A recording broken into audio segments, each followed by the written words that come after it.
میدان معاشر میں میرے نبی نے فرمایا جب جہنم کو لایا جائے گا اور ایک چیخ مارے گی، کوئی کسی کو یاد نہیں کرے گا، سب بھول جائیں گے۔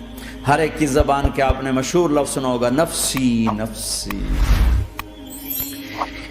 جب جہنم آئے گی تو ایک چیخ مارے گی اور کئی بلین فرشتے اس کو پکڑ کے لا رہے ہوں گے اور وہ ان کے ہاتھوں سے نکل رہی ہوگی اور اس کی آگ کے شعلے اور اس کا دھواں اور اس کی چیخ اور اس کی آواز، تو جب وہ قریب آئے گی تو اس کے آواز پر سارے مرد عورت زمین پر گریں گے اور سب کہیں گے یا رب نفسی نفسی، یا رب نفسی نفسی، یا رب نفسی نفسی، یا اللہ میری جان میری جان، ماں نہیں، ابا نہیں، بیوی نہیں، بچے نہیں، بھائی نہیں، میری جان۔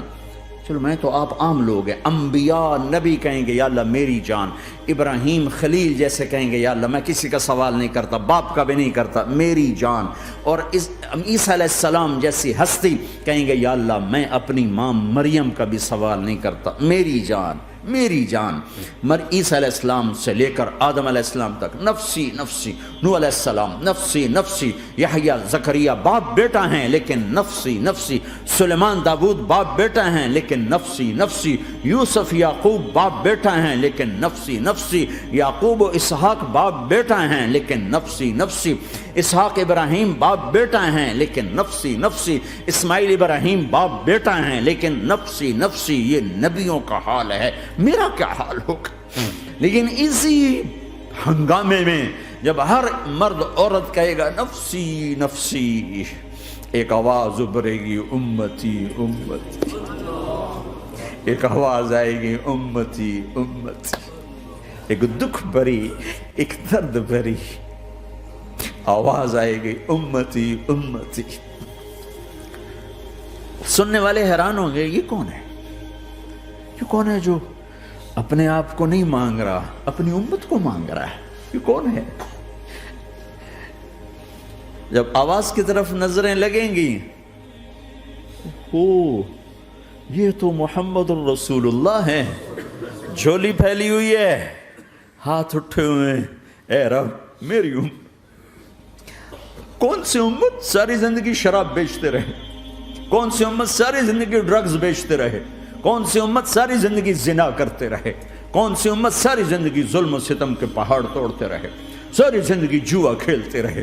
آپ تو کہتے دفع ہو جاؤ، میری نظروں سے دور ہو جاؤ، نہ تمہیں میری عزت کا خیال نہ میری نسل کی قربانیوں کا خیال، میرے معصوم بچے نیزوں پہ چڑھ کے اس دین کی تم چند پونڈوں پہ کیا ظلم ڈھا کے آئے ہو، دفع ہو جاؤ یا اللہ انہیں جہنم میں ڈال۔ یہ کہنے کا موقع تھا، میں قربان جاؤں اس نبی رحمت، اس کامل اکمل نبی پر، اس ہادی رہبر پر میں کہاں سے الفاظ لوں ان کی تعریف کے لیے۔ دو ہستیوں کا حق نہیں ادا کیا جا سکتا، ایک اللہ ایک اللہ کا رسول، ہر ایک کا حق ادا ہو سکتا ہے، اللہ اور اس کے رسول کا حق نہیں ادا ہو سکتا۔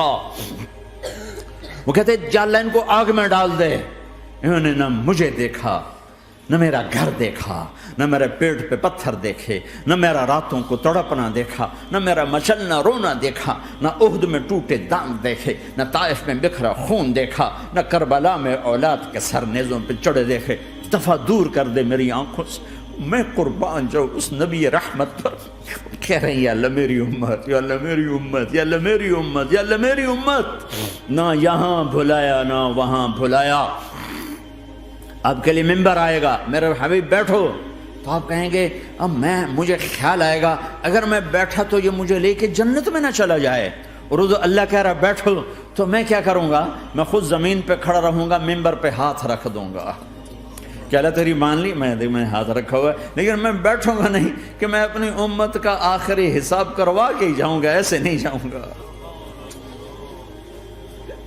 آؤ بھائی، ہمارا نیا سال ہمارا سال تو محرم سے شروع ہوتا ہے، ویسے تو جنوری بھی اللہ کا، محرم بھی اللہ کا، سورج اللہ نے بنایا تو جنوری فروری بھی اللہ کا، اور چاند اللہ نے بنایا تو محرم ربیع الاول بھی اللہ تعالیٰ کا، دونوں ہی اللہ کے ہیں۔ کسی نے یہ لے لیا کسی نے وہ لے لیا، ہم نے چونکہ چاند کا کیلنڈر بنایا تو ہمارا تو اب سال شروع ہو رہا ہے، ہمارا تو نیو ایئر اب ہے، ہمارا نیو ایئر رونے سے شروع ہوتا. کیسا اللہ نے نظام بنایا. کسی اور مہینے میں یہ واقعہ ہو جاتا،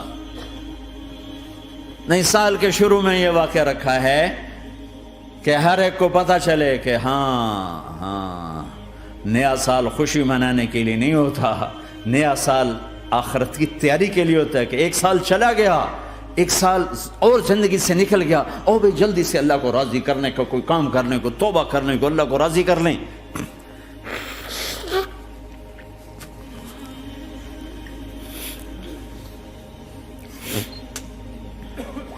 لیکن آپ کیا کہہ رہے ہیں؟ یا رب امتی امتی، یا رب امتی امتی، یا اللہ میری امت، یا اللہ میری امت، یا اللہ میری امت. اور ایسی شفقت و محبت آپ کہیں گے یا اللہ یہ میری امت کا حساب میرے حوالے کر، میں لوں گا، تو نہ لے، میں لوں. تو اللہ تعالیٰ فرمائیں گے آپ کیوں لینا چاہتے ہیں؟ کہیں گے میں اس لیے لینا چاہتا ہوں کہ ان کے جتنے عیب ثواب ہیں نا وہ کسی کو پتہ نہ چلے، وہ میرے سامنے ہی آ جائیں تو ان کو شرمندہ نہ ہونا پڑے، تو میں قربان جاؤں. پھر وہ رب محمد ہے، اس نے اپنے حبیب کی لاج رکھنی ہے. وہ کہیں گے میرے محبوب اگر آپ ان کا حساب لیں گے اور آپ ان کے گناہ دیکھیں گے تو پھر ان کو آپ سے تو بڑی شرم آئے گی. نہیں میں آپ کو بھی نہیں دیتا، میں ان کا حساب پردے کے پیچھے لوں گا، کسی کو پتہ نہیں چلنے دوں گا.